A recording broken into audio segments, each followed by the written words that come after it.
조갑제 TV 시청자 여러분 안녕하십니까? 대한민국은 반공 자유민주주의 국가입니다.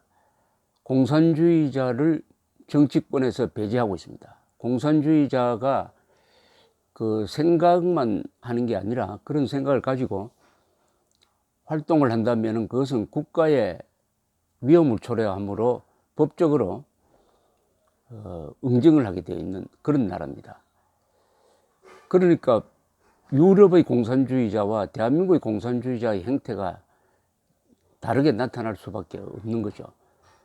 유럽에서는 공산주의를 허용하니까 나는 공산주의자다 라고 선언을 하고 정치활동을 합니다.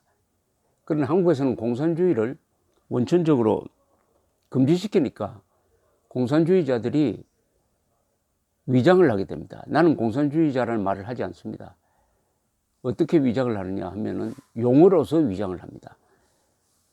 공산주의자는 민족 반역의 속성을 감추기 위해서 민족주의자로 행세를 합니다. 공산주의자는 민주주의를 말살하는 그 본성을 감추기 위해서 민주주의자로 행세를 합니다. 공산주의자는 전쟁 범죄자의 속성을 감추기 위해서 평화주의자로 행세를 합니다. 그리고 공산주의자는 역사의 흐름을 거스르는 수구 반동 세력이라는 것을 감추기 위해서 진보라고 위장을 합니다. 자, 진보, 민주, 민족, 평화. 그리고 또 하나, 공산주의자는 수구 세력입니다. 일당 독재, 세습 독재, 이게 다 수구 세력입니다. 전근대적, 봉건적 가치관을 가지고 있습니다. 그것을 덮기 위해서 개혁주의자로 위장을 합니다. 여기에 속아 넘어가면은 공산주의자를 시장으로도 국회의원으로도 대통령으로 뽑습니다. 그렇게 되면은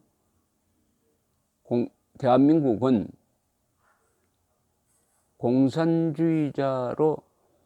공산주의자가 민주투사로 위장을 해가지고 권력을 잡고 그 다음에 그 방향으로 정책을 펴고 그 방향으로 수사를 하고 그 방향으로 안보를 망가뜨리고 그 방향으로 한미동맹을 해체해 가면서 대한민국을 합법적 절차를 거치면서, 사실은 그게 합법이 아니지만은 법적 절차를 거쳐가면서 대한민국을 적화시킬 수가 있습니다. 왜냐 하면 국민이 속으니까요.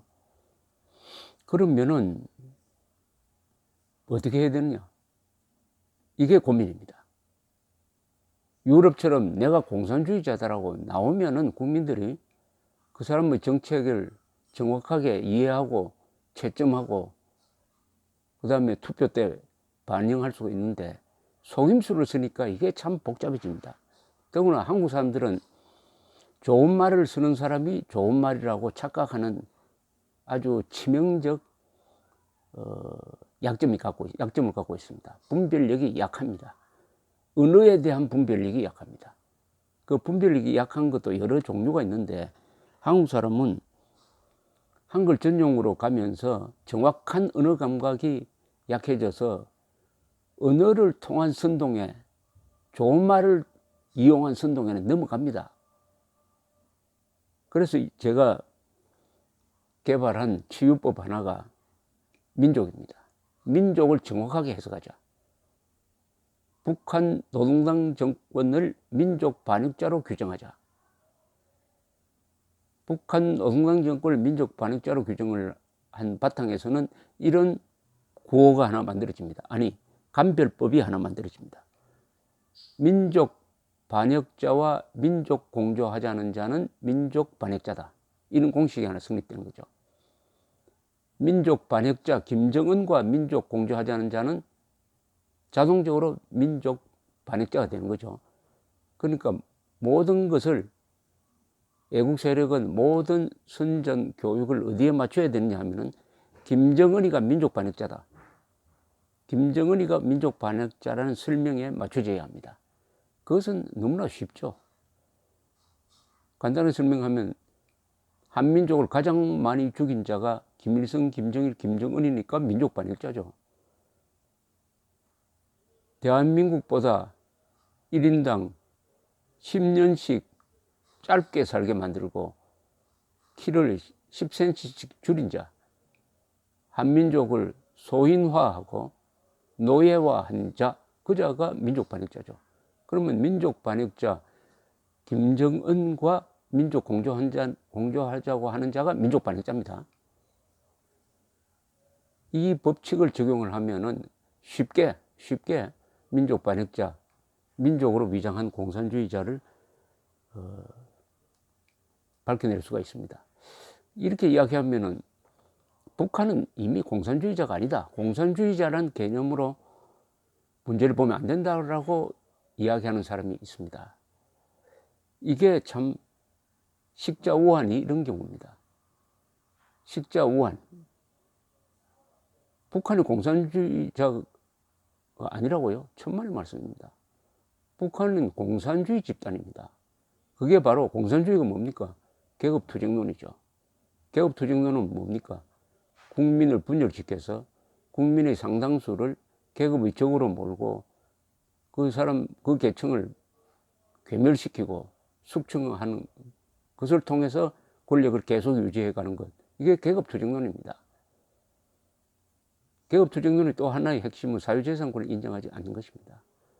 북한은 계급투쟁론자들입니다. 최근까지도 마르크스 레닌을 아주 떠받들었던 자입니다. 그러나 북한은 여기 하나를 더했어요. 세습 독재입니다. 그러나 기본은 공산주의입니다. 공산주의적 세습 독재인 것입니다.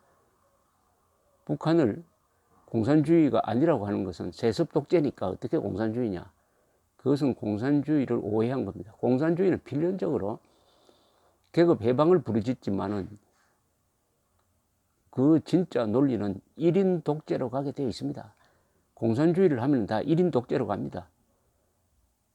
중국이 좀 개혁 개방하다가 다시 1인 장기 집권으로 가는 것은 공산주의의 그 속성이 있으므로입니다.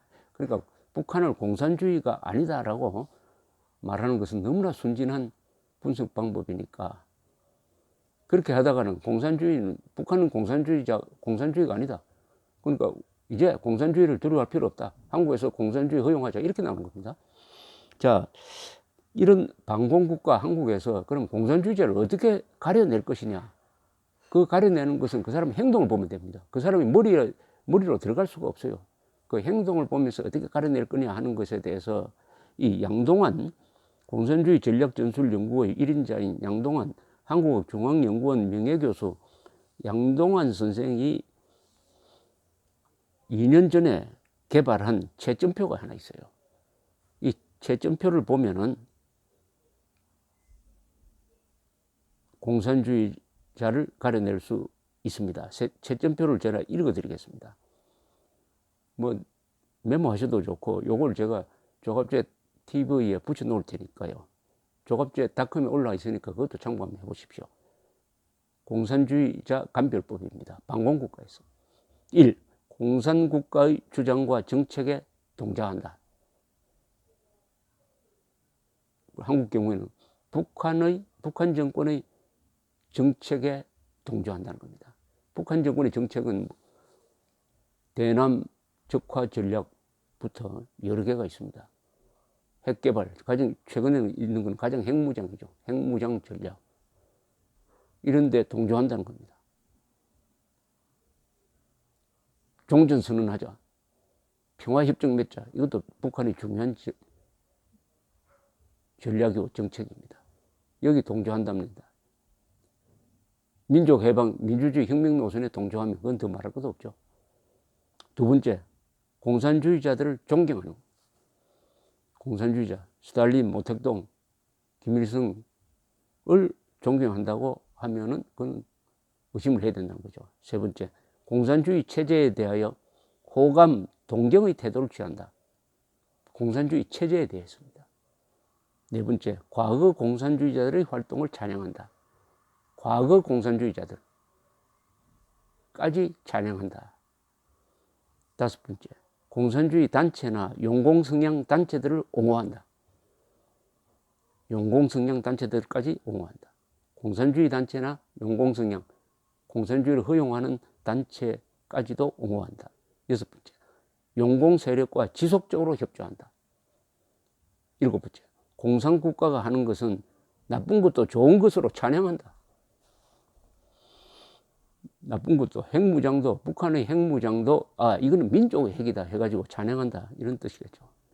여덟 번째, 반공에 대하여 부정적 태도를 취한다.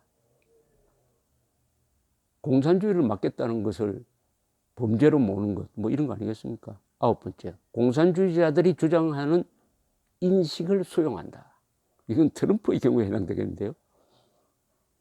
즉, 한미연합훈련이 북한에 대해서 도발적인 것이었다라고 주장하니까 그걸 그냥 그대로 가져와 가지고 한미연합훈련을 중단시킨 트럼프, 또는 공산주의자들이 주장하는 것, 즉 한반도의 비핵화, 공산주의자들이 주장하는, 지금 북한 공산주의자들이 주장하는 한반도의 비핵화입니다. 그걸 북한의 개념 그대로 받아들여 온다면 이것은 공산주의자들이 주장하는 인식을 수용하는 경우에 해당되겠네요. 열 번째, 자국의 안보와 정당성 강화에 이로운 조치는 반대하고 약화를 초래할 조치를 주장한다. 대한민국을 지키려면 정통성과 정체성을 수호해야 하는데 이것을 해야 된다는 사람을 막 반대한다는 겁니다. 즉 1948년 8월 15일 대한민국 건국, 한미동맹 이런 것을 수호하려는 사람을 비판하고 욕하고, 반대로 대한민국의 정통성과 정체성을 약화시키는 행위는 적극적으로 주장한다. 11번째, 민주주의자임을 자처하나 자유민주주의를 옹호하지 않는다. 자기는 민주주의라고 하는데 하는 행동을 보면은 북한식 인민민주주의, 민중민주주의를 주장하고 자유란 말을 굳이 붙이려고 하지 않는다. 여기에 제 소견을 붙인다면 이런 질문을 해요. 당신 공산주의와 싸운 적 있어? 라고 질문해야 됩니다. 없다고 하면 당신은 가짜야 라고 해야죠. 한국에서 공산주의 또는 공산주의와 싸운 적이 없는 사람은 민주투사를 자처할 자격이 없습니다. 일제와 싸우지 않고 독립투사를 자처할 수 없는 것과 똑같은 것이죠. 양동원 교수는 이 11개 중에 서너 개, 3개 내지 4개만 일치해도 공산주의자로 의심받아 마땅하며 6개 내지 7개가 일치하면 공산주의자일 가능성이 높고 8개 이상이 일치하면 그 자신의 인정 여부와 관계없이 공산주의자가 틀림없다. 우리도 국민 채점표를 하나 만들어야 되겠습니다. 공산주의자를 가려내는 국민 채점표. 우리도 공부를 해야 합니다. 감사합니다.